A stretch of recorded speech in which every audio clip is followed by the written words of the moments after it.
Hello, नमस्कार, आदाब, सत श्री अकाल और अस्सलाम वालेकुम। मैं हूं मोहम्मद अहमद काज़मी, लेकर आया हूं फ्राइडे का खास प्रोग्राम साउथ एशिया पर नजर सैयद अली मुश्तबा के साथ। इस प्रोग्राम में हम मिडिल ईस्ट और दुनिया की दूसरी खबरों से हटकर भारत के पड़ोस से मुताल्लिक जो ताज़ा खबरें होती हैं उस पर बात करते हैं। और सैयद अली मुश्तबा साहब साउथ एशिया के मुल्कों पर एक्सपर्ट हैं और चेन्नई में रहते हैं और पूरे हफ्ते खबरों को फॉलो करते रहते हैं ताकि इस प्रोग्राम में बेहतरीन पेशकश हो सके, अच्छी खबरें आ सकें, तफसीलात जो आप जानना चाहते हैं वो आपके लिए इकट्ठी करते हैं। आज हम सैयद अली मुश्तबा साहब के साथ जो बात कर रहे हैं वो तालिबान की जो सरकार है इस वक्त अफगानिस्तान में, उसके और चीन के बीच में ताल्लुकात और बेहतर होते हुए नजर आ रहे हैं। जहां दूसरे मुल्क उससे ताल्लुकात नहीं बढ़ा रहे, वहां चीन ने तालिबान के नुमाइंदे को एम्बेसडर के तौर पर बीजिंग में एक्सेप्ट किया है। उसके अलावा भी कई खबरें अफगानिस्तान की जो आपके बहुत ही इंटरेस्ट की होंगी, अहम खबरें होंगी। दूसरी खबर है ये कि भारत में सुप्रीम कोर्ट ने जिस तरह से मोदी सरकार के जरिए आर्टिकल 370 हटाने के फैसले को सही करार दिया है, उस पर चीन और पाकिस्तान का रिएक्शन है। वो रिएक्शन क्या है, भारत के लिए काफी अहम है, भारत की जनता को जानने के लिए काफी अहम है। गोदी मीडिया वो तफसीलात आपको नहीं बता रहा, इसलिए सोशल मीडिया के जरिए जो आपको इंफॉर्मेशन मिलती है अब उस पर ज्यादा भरोसा करते हैं लोग। तीसरी खबर है पाकिस्तान से, इमरान खान और उनके साथ जो उनके फॉरेन मिनिस्टर हुआ करते थे शाह महमूद कुरैशी, उन दोनों को सजा होनी है और वो कन्विक्ट हो गए हैं, वो मुजरिम पाए गए हैं। बहुत ही अहम है ऐसे वक्त में जबकि पाकिस्तान में इलेक्शन की तैयारी है। उसके अलावा एक खबर, कोलंबो में एक सिक्योरिटी डायलॉग एक कॉन्फ्रेंस होती है, उसमें मालदीव के नए प्रेसिडेंट मोइजू नहीं आए। आखिर वो क्या कुछ है, क्या वजह है, उस सब पर हम बात करेंगे। सैयद अली मुश्तबा साहब, वेलकम है आपका। मीडिया स्टार वर्ल्ड को आप वक्त दे देते हैं, उसके लिए बहुत बहुत शुक्रिया। आप बताइए कि ये चीन किस तरह से तालिबान के और नजदीक होता जा रहा है? क्या इसमें चीन एक तरह से जिसे मुहावरे की जबान में कहा जाता है बाजी मार लेगा? बाकी इलाकों में तो अमेरिका और उसके साथी मुल्कों के लिए बहुत सी परेशानी आ रही है, चीन तालिबान के साथ कैसे नजदीक जा रहा है जबकि अभी तक सरकार को रिकॉग्नाइज नहीं किया है? जी काजमी साहब, बहुत शुक्रिया। पहले मेरे सामीन को मेरा आदाब, सत श्री अकाल और सलाम वालेकुम। आज जो है वो हम खबर का आगाज बीजिंग से कर रहे हैं और तालिबान और चाइना के जो हैं और बढ़ते रिश्तों के ऊपर जो है हम आज अपना नजरिया रखेंगे। और जो खबर है वो ये है कि चाइना ने पहले तो अपना एम्बेसडर जो है वो काबुल में भेजा था, जिसको बाकायदा तालिबान ने एक्सेप्ट किया था, तस्लीम किया था, और वो एक एम्बेसडर के हैसियत से चाइना के जो सफीर थे वो काबुल में उन्होंने अपनी एम्बेसी में जाकर के जगह ली थी। अब उसी का एक रेसिप्रोकल हुआ है, जो कि ये कि तालिबान ने अपना एक एम्बेसडर भेजा है चाइना में, बीजिंग में, जिसको चाइना ने एक्सेप्ट कर लिया है और he is officially recognized as the ambassador of Taliban या एम्बेसडर ऑफ अफगानिस्तान। तो ये बड़ा एक मतलब अहम मतलब ये है कि डेवलपमेंट है, इसलिए कि चाइना जो है वो अभी तक तालिबान को मतलब रिकॉग्नाइज नहीं करता है कि एज ए लेजिटिमेट गवर्नमेंट, और बहुत सारे मुल्क जो हैं दुनिया के वो लेजिटिमेट गवर्नमेंट नहीं एक्सेप्ट करते हैं। लेकिन चाइना ने जो है तालिबान के एम्बेसडर को एक्सेप्ट कर लिया, तो इसका मतलब ये है कि वो बहुत जल्दी अब शायद तालिबान को अपनी मुहर लगा दे कि हम आपको एक्सेप्ट कर रहे हैं। तो ये खबर जो है वो इस वजह से डेवलपमेंट की बड़ी बात है कि चाइना जो है वो पहला मुल्क है पूरी दुनिया में जो कि तालिबान को गले लगा रहा है और तालिबान को एक्सेप्ट कर रहा है कि आप जो है वो लेजिटिमेट रूलर है। और अब वो मतलब वो औपचारिकता ही रह गई है कि किस दिन वो अनाउंस कर दे कि मैं मतलब तालिबान गवर्नमेंट को रिकॉग्नाइज करता हूं। तो यही खबर है जी। इससे अलावा भी पिछले दिनों ऐसी कुछ खबरें आ रही थी कि यूरोप वगैरह में भी रिकंसीडर किया जा रहा है तालिबान के सिलसिले में, एक तरह से असेसमेंट लिया जा रहा है कि आखिर क्या किया जाए, और किसी भी हुकूमत से पूरी दुनिया के लिए अलग कटे रहना, अलग थलग रखना उसको, या मुल्कों के बीच में ताल्लुकात ना हो, तो इसमें बड़ा नुकसान होता है। और जो पहले एंटर करता है उसे ज्यादा कारोबार मिलता है, मुख्तलिफ प्रोजेक्ट्स मिलते हैं। तो चाइना की नजर तो अब से पहले भी ये बात आई थी, तालिबान की तरफ का एक बयान आया था कि हमारे लिए चाइना मेजर बिजनेस पार्टनर होगा। अब इसके अलावा और क्या खबरें हैं जो अफगानिस्तान से आ रही हैं, जो अहम है, जिनके बारे में मैं समझता हूं जानना जरूरी है? क्या कुछ है वो यूनाइटेड नेशन सिक्योरिटी काउंसिल? इस कड़ी में एक दो खबर और ये है कि अभी शायद 14 से लेकर के 20 जो है वो डिप्लोमेटिक मिशन चल रहे हैं काबुल में, जिनकी जो एम्बेसीज है वहां काबुल में खुली हुई हैं। भले ही उनकी गवर्नमेंट ने जो है उन्हें रिकॉग्नाइज नहीं किया हो, लेकिन उनके डिप्लोमेटिक जो स्टाफ हैं वो लोग वहां काम कर रहे हैं। तो ये तो एक बड़ी खबर है ये, कि इस बात का संकेत है कि वो लोग जैसे इंडिया के जो हैं वो उन्होंने अपना ऑफिशियल डिप्लोमेटिक मिशन नहीं चल रहा है, लेकिन वहां पे इंडिया का जो है वो वर्किंग कुछ लोग हैं जो वो टेक्निकल स्टाफ कह करके वहां पर टेक्निकल रखा हुआ। स्टाफ जो है वहां पे वो हैं। और ये जो 14 से 20 जो ममालिक हैं वो अपना जो है वो भी एम्बेसी को वहां चला रहे हैं। तो ये खबर तो वो चाइना के साथ उसको आप जोड़ सकते हैं कि चाइना ने रिकॉग्नाइज कर लिया है तालिबान के एम्बेसडर को। दूसरी जो खबर हमारे पास आई है उसमें कुछ जगह की कुछ हमें परेशानी है कि वो जिनेवा है या स्विट्जरलैंड है। ये तो मैं अच्छी तरह जानता हूं कि वो न्यूयॉर्क नहीं है। इसमें एक तालिबान के ऊपर एक क्लोज डोर जो है वो मीटिंग हुई है यूनाइटेड नेशन सिक्योरिटी काउंसिल की, जिनमें जो क्लोज डोर मीटिंग का मतलब यही होता है कि जो लोग को इनविटेशन दिया जाता है वही लोग आ सकते हैं, दूसरे लोगों को नहीं आ सकते हैं। और इसकी कोई बहुत ज्यादा वजाहत नहीं हुई है और बहुत ज्यादा इसके बारे में मतलब क्या अंदर में हुआ है उसके बारे में मतलब कोई स्टेटमेंट नहीं आया है। लेकिन ये तो मालूम है कि ये जो मीटिंग हुई है ये तालिबान के ऊपर हुई है, और ये लोग जो कंट्रीज जो थे वहां पे वो असेस कर रहे हैं कि तालिबान जो है वो सही काम कर रही है कि नहीं कर रही है, उनको जो रिकॉग्नाइज किया जाए कि नहीं किया जाए। लेकिन इसके ऊपर हमारे जो तालिबान के जो फॉरेन मिनिस्टर हैं सब जबीउल्लाह मुजाहिद जो हैं, उन्होंने कहा कि ये सब जो मीटिंग वगैरह हो रही है इससे तालिबान को कोई फायदा नहीं होने वाला है, और हम लोग कोई खुशफहमी में नहीं है कि जो है दुनिया हमें रिकॉग्नाइज करे या ना करे। लेकिन फिर उनके जो पुराने मुतालबात हैं कि हमारे फंड्स रिलीज कीजिए, हमें रिकॉग्नाइज कीजिए, हमारे एम्बेसी खुलवाइए, तो ये सब बातें उन्होंने मुजाहिद साहब ने की थी। और वो मीटिंग तो हो रही है, दुनिया की नजर है तालिबान के ऊपर कि आगे हम इनको क्या करें।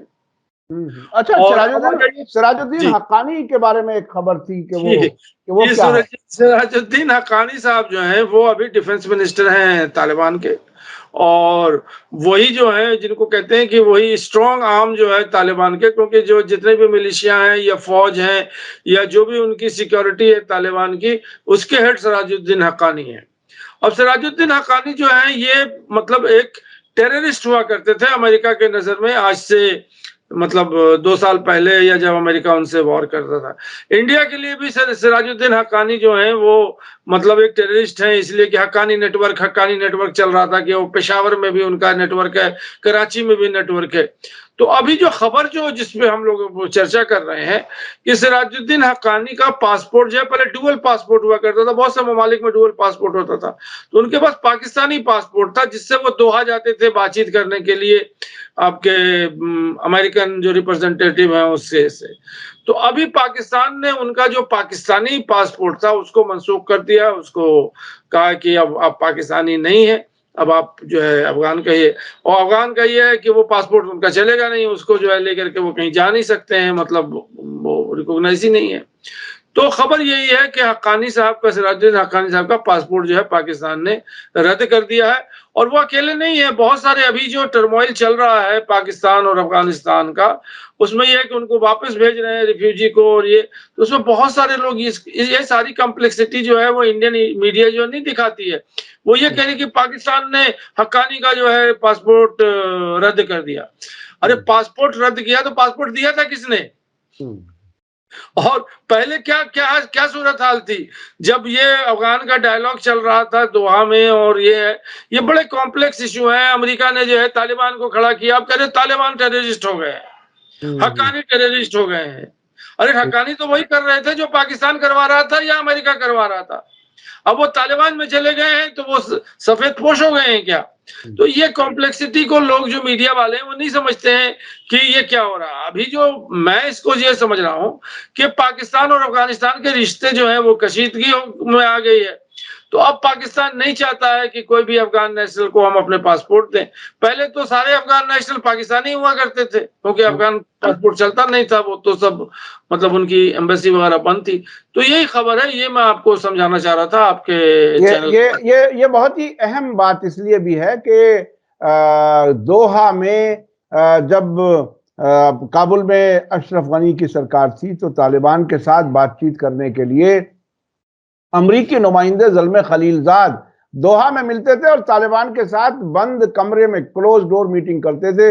उसकी तफसील मैं आज तक अब भी मैं यही कहता हूं कि उसकी तफसील दुनिया के सामने नहीं आई है कि अमेरिका और तालिबान के बीच में क्या रिश्ते हैं।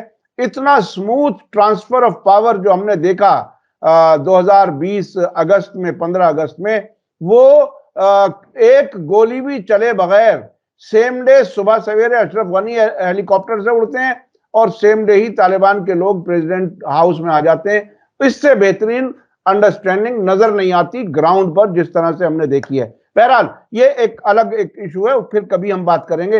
अब मैं चलता हूं दूसरी खबर की तरफ। भारत के सुप्रीम कोर्ट ने नरेंद्र मोदी सरकार के जरिए जो आर्टिकल 370 हटाया गया जम्मू कश्मीर से, उसके बारे में जो कंफर्म किया है, सही उस फैसले को बताया है, उस पर चीन और पाकिस्तान का रिएक्शन आया है, वो हमारे दर्शकों का जानना बहुत जरूरी है। क्या कुछ है जी काजमी साहब, इससे पहले कि हम आर्टिकल 370 को डिस्कस करें, एक खबर और जो अफगानिस्तान की है जो कि तालिबान के पक्ष में है और गुड न्यूज फॉर तालिबान, वो ये है कि वर्ल्ड बैंक ने जो है उन्हें पैसे देने के लिए जो भी project World Bank Ashraf Ghani के टाइम में या उससे पहले वो जो उन्होंने बंद कर दिया था तालिबान के आने के बाद, अब सबको खोल दिया है। और जो अधूरे प्रोजेक्ट हैं, वो नए प्रोजेक्ट तो शायद वो चलाएं या ना चलाएं, लेकिन जो भी अधूरे प्रोजेक्ट हैं उसको कंप्लीट करने के लिए वर्ल्ड बैंक ने जो है मुहर लगा दिया है।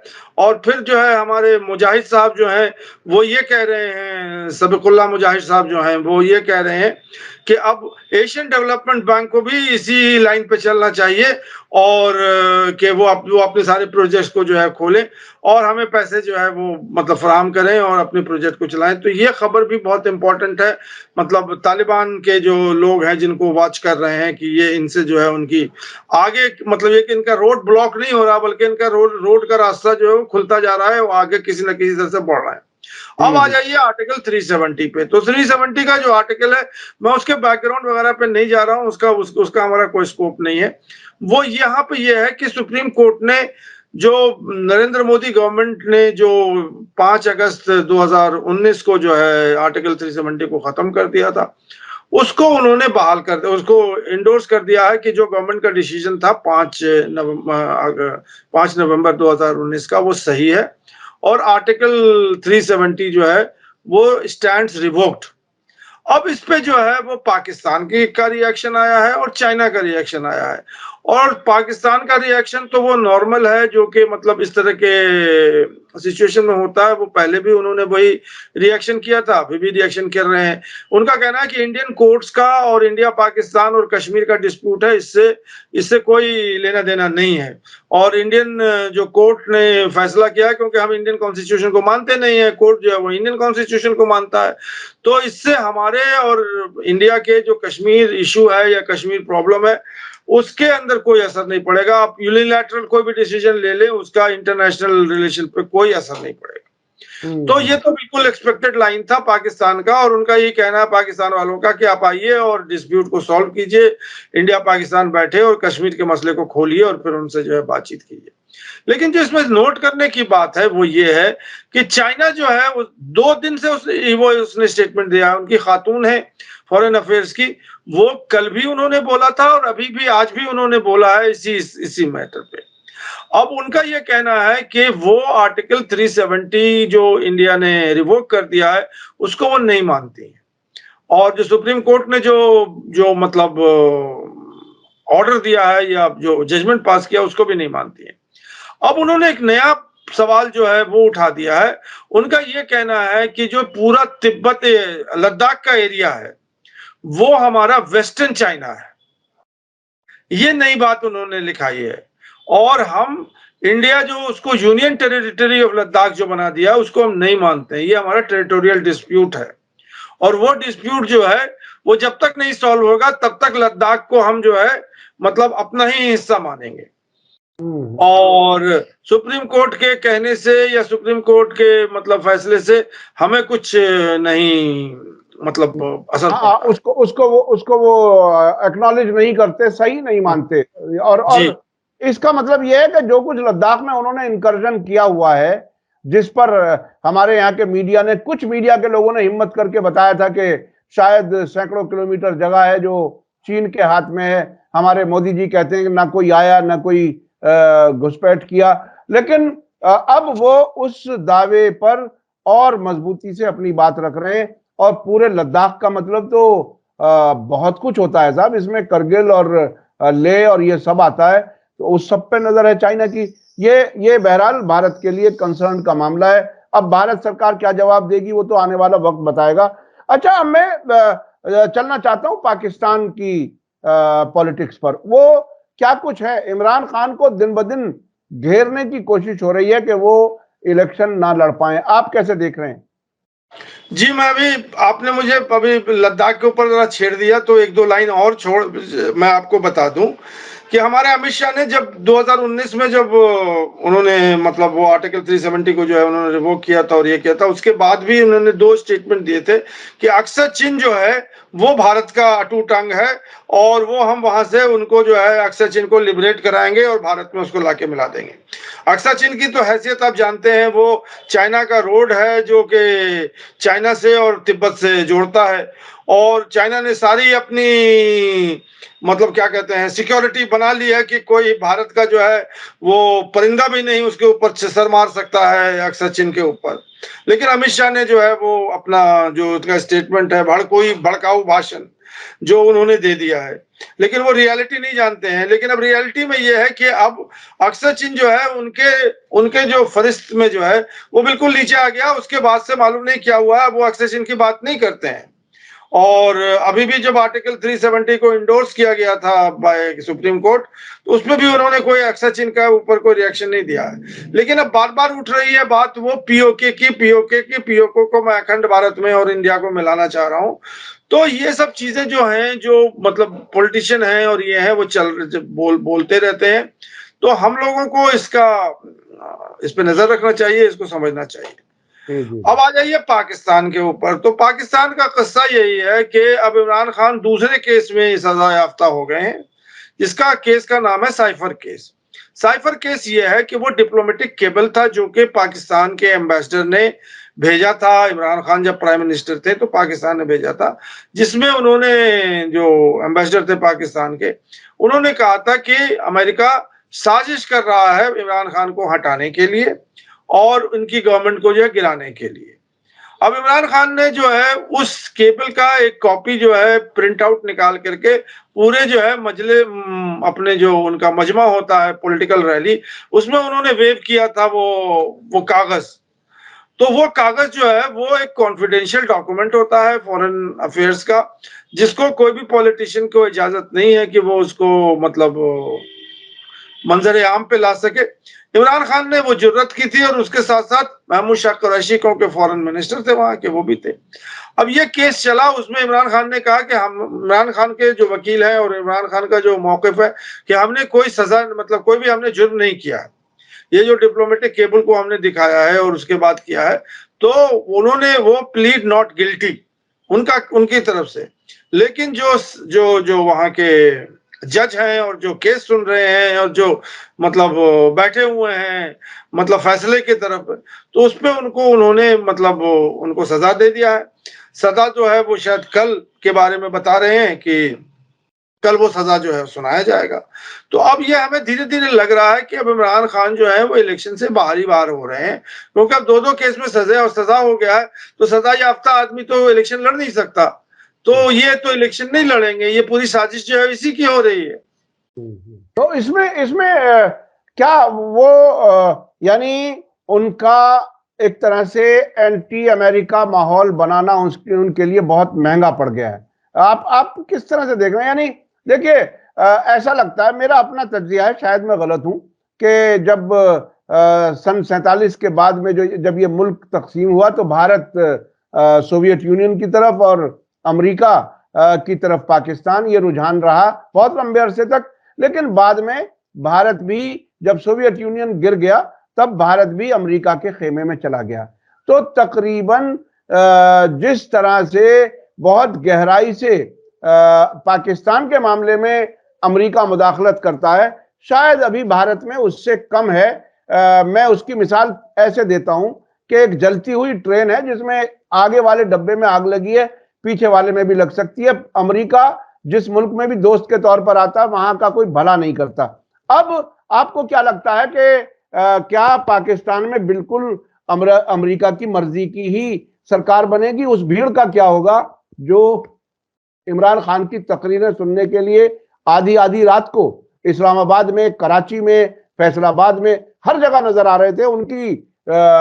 इनको ब्रॉडकास्ट करने से मना कर दिया गया था, इवन सोशल मीडिया वालों को। उस पब्लिक के मूड का क्या होगा? क्या बिल्कुल उसको माइनस करके वहां की डेमोक्रेसी बाकी बचेगी? देखिए, ये जो है, ये पॉलिटिकल साइंटिस्ट के लिए और जो लोग पाकिस्तान को पढ़ते हैं और समझते हैं और सुनते हैं, उनके लिए एक बहुत बड़ा ही, एक समझ लीजिए कि लेबोरेटरी है, जिसको हम भी देख रहे हैं, आप भी देख रहे हैं कि इसमें क्या होगा कि किसका पल्ला भारी होगा, अमेरिका का और जो आर्मी है उसका भारी, उसकी चलेगी कि पीपल ऑफ पाकिस्तान की चलेगी।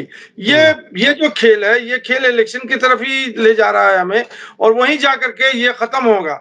अगर वो नवाज शरीफ जीत जाते हैं तो इसका मतलब ये है कि लोगों की हार हो चुकी है, इमरान खान की हार हो चुकी है, ये तो बिल्कुल क्लियर हो जाएगा। अब इस हवाले से मैं अगर बात आपसे करना चाह रहा हूं तो इसमें दो चीजें मुझे अभी जो तुरंत दिमाग में आ रही है कि यही मतलब क्या जुर्रत जो है वो जुल्फकार अली भुट्टो ने भी की थी। मैंने पिछले प्रोग्राम में आपसे कहा था कि पाकिस्तान जो है वो डीप स्टेट है, वहां कोई भी आदमी अपनी मर्जी से, कोई भी पॉलिटिकल लीडर अपनी मर्जी से अपनी साथ नहीं चला सकता है। और जुल्फकार भुट्टो ने वो जुर्रत की, और वो जुर्रत करने का जो नतीजा है वो आपके सामने है कि क्या हुआ। और वही जुर्रत अब ये इमरान खान भी कर रहे हैं। इनका क्या नतीजा होगा ये हम और आप देखेंगे कि ये जिंदगी भर वहीं है कि इनको भी हैंग कर दिया जाता है कि या निकल जाते हैं। तो ये एक बड़ी एक जू के तरह का पाकिस्तान जो है वो पॉलिटिकल जू है, जिसको लोग जो पॉलिटिकल साइंटिस्ट हैं या पॉलिटिकल इसके जो ये हैं वो देख रहे हैं कि यहाँ क्या होने वाला है। इमरान खान कैसे निकलेंगे बाहर किसी को मालूम नहीं है, निकलेंगे भी कि नहीं निकलेंगे ये भी किसी को नहीं मालूम है। तो ये तो यही है ना कि आगे आगे देखिए होता है क्या वाली बात है। जी जी जी। अच्छा, अब मैं चलता हूं, ये मालदीव के प्रेसिडेंट कोलंबो सिक्योरिटी डायलॉग में नहीं आए। ये मोइजू वही हैं जिन्होंने इलेक्शन जीतने से पहले इंडिया आउट की बात की। ये वही हैं जिन्होंने अबू धाबी में मोदी जी से मुलाकात करके कहा कि ताल्लुकात सही चलेंगे, और अपने यहाँ आकर के कहा कि भारत ने जो है वो अपने फौजियों को वापस लेने की बात की है, अब दूसरे लोग आएंगे। अब ये कोलंबो सिक्योरिटी डायलॉग में आखिर वो कौन सी वजह थी, क्या था? आमतौर पर जब कोई नया आदमी कुर्सी पर बैठता है उसे समझने में थोड़ा टाइम लगता है। ये तो अभी जुम्मा 8 दिन वाली बात है और ये इतने बड़े बड़े फैसले लेने लगे, क्या हुआ ये? नहीं, देखिए, इसको थोड़ा सा समझ लीजिए। इसमें मोइजू साहब तो नहीं है, लेकिन इनके जो वाइस प्रेसिडेंट है उनका नाम है मोहम्मद लतीफ, हसन मोहम्मद लतीफ। ये जिस डेट में ये कॉन्फ्रेंस हो रही थी उसी डेट में जो है ये चाइना में पैरेलल कॉन्फ्रेंस कर रहे थे जो चाइना ने बुलाया था। अब ये जो कोलंबो सिक्योरिटी डायलॉग जो है वो ऐसा नहीं कि सिर्फ कोलंबो में हो रहा, उसका नाम है actually Indian Ocean security dialogue, और उसको नाम बुलाने के लिए कोलंबो सिक्योरिटी डायलॉग भी बोलते हैं, जो कि इंडियन ओशन की सिक्योरिटी के लिए है। और ये बहुत जमाना पहले नहीं शुरू हुआ, 2020 में शुरू हुआ है, अभी हम लोग 2023 में हैं। और अभी ये जो कॉन्फ्रेंस हुई थी ये मेरे ख्याल में 7 दिसंबर को हुई थी, जो कि मेडागास्कर में हुई थी। वहां सेंट लुई उनका जो है कैपिटल है वहीं हुई थी, और हमारे अजीत डोभाल साहब जो है वो वहां गए थे। और श्रीलंका के जो रिप्रेजेंटेटिव हैं वो सब जो मतलब सिक्योरिटी एडवाइजर हैं, उन्हीं लोगों की कॉन्फ्रेंस थी वो। और उसमें वो मेडागास्कर भी जो है उसका मेंबर है। अब इसमें एक चीज और भी ये भी है कि मेडागास्कर से और मालदीव से मतलब एक जजीरे के ऊपर डिस्प्यूट है। वो कहता है कि हमारा जजीरा, ये कहते हैं हमारा जजीरा है, तो शायद इस वजह से वो नहीं गए वहां पे। लेकिन मुझे ज्यादातर यही लग रहा है कि क्योंकि ये जो नहीं जाने वाली बात है, और उसी डेट में वो चले गए चाइना में, और वही कॉन्फ्रेंस हो रहा था इंडियन ओशन सिक्योरिटी के जो बातें हैं वो चाइना में हो रही थी। तो ये हमें लग रहा है, इससे यही समझ में आ रहा है कि ये जो मोइजू साहब हैं या उनकी पार्टी जो अभी आ गई है मालदीव में, वो इंडियन ओशन में इंडियन मतलब जो मतलब कहते हैं उनके नेतृत्व में जो भी फोरम है उससे वो हट रहे हैं और चाइना के कैंप में जा रहे हैं। और ये जो बात जो अभी समझ में आ रही है वो ये कि वो चाइना के कैंप में जा रहे हैं और चाइना और टर्की से मिलकर करके वो जो है ये पूरा अपना हिसाब कर रहे हैं। क्योंकि अभी उन्होंने पहला पोर्ट कॉल जो है वो टर्की किया था उन्होंने, और टर्की से जो है वो आए हैं, और चाइना में उन्होंने अभी अपने वाइस प्रेसिडेंट को भेज दिया आपने। और इसके बारे में ये भी बता दूं मैं कि जो पिछला कोलंबो सिक्योरिटी डायलॉग हुआ था उसमें मालदीव के रिप्रेजेंटेटिव गए थे यहाँ, मतलब इसमें जो वो पिछले जो सोले साहब की जो हुकूमत थी, तो इसमें पार्टिसिपेट किया था। चाइना में पार्टिसिपेट नहीं किया था, जो चाइना वाले सिक्योरिटी डायलॉग हो रही थी इंडियन से। तो ये एक बड़ा ही मतलब इंडिकेशन दे रहा है कि मालदीव जो है कैसे चाइना के कैंप में जा रहा है और कैसे वो वहां पे उनको स्ट्रेंथन कर रहा है। और जो इंडियन ओशन के जो यहाँ के श्रीलंका इसमें है, और इसमें ये भी बता दूं मैं कि बांग्लादेश अभी वो ऑब्जर्वर की हैसियत से है, और सिसिली जो एक और मतलब कंट्री है वो भी ऑब्जर्वर की हैसियत से है। लेकिन मालदीव क्योंकि इसमें नहीं गया, और इसमें बहुत सारे सिक्योरिटी इंडियन ओशन के साइबर सिक्योरिटी है और क्या क्या है, उसमें 8-10 एजेंडे हैं उनके। तो ये यही संकेत दे रहा है कि मालदीव जो है वो अब चाइना की कैंप में जा रहा है। भले ही वो इंडिया से कहता रहे कि साहब मैं आपसे तो बड़ा कोई दोस्त हमारा है ही नहीं है, लेकिन बज़ाहिर यही किस्सा है। यानी यहाँ भी इस इलाके में भी वो जो अमेरिका और चीन और भारत और चीन इसका जो टकराव है वो ही कहीं अलग अलग तरीकों से नजर आ रहा है पूरे इलाके में। जिस तरह से आपने बताया पाकिस्तान में क्या कुछ होगा ये आने वाला वक्त बताएगा, लेकिन अमेरिका से इमरान खान की नफरत, उन्हें वो जेल में उन्हें सड़ाने का इंतजाम हो गया, जेल में पहुंचाने का। और इसी तरह से उधर तालिबान और चीन के नजदीक आने से ऐसा लगता है कभी कभी कि शायद अमेरिका के लिए जरा मुश्किल पैदा हो जाएगी अगर चीन ज्यादा नजदीक आएगा। ये आने वाला वक्त बताएगा, जैसे जैसे हालात होंगे हम आप तक खबरें पहुंचाते रहेंगे। बहुत बहुत शुक्रिया सैयद अली मुश्तबा साहब, आपने हमें वक्त दिया। इसी के साथ मुझे दीजिए इजाजत, धन्यवाद, शुक्रिया, जय भारत, जय हिंद। मीडिया स्टार वर्ल्ड के और वीडियो देखने के लिए हमारे चैनल को सब्सक्राइब करें और सीधे नोटिफिकेशन पाने के लिए बेल आइकन दबाएं। और अगर हमारी खबर सच्ची और अच्छी लगे तो अपने व्हाट्सएप, इंस्टाग्राम, फेसबुक और ट्विटर अकाउंट पर जरूर शेयर करें।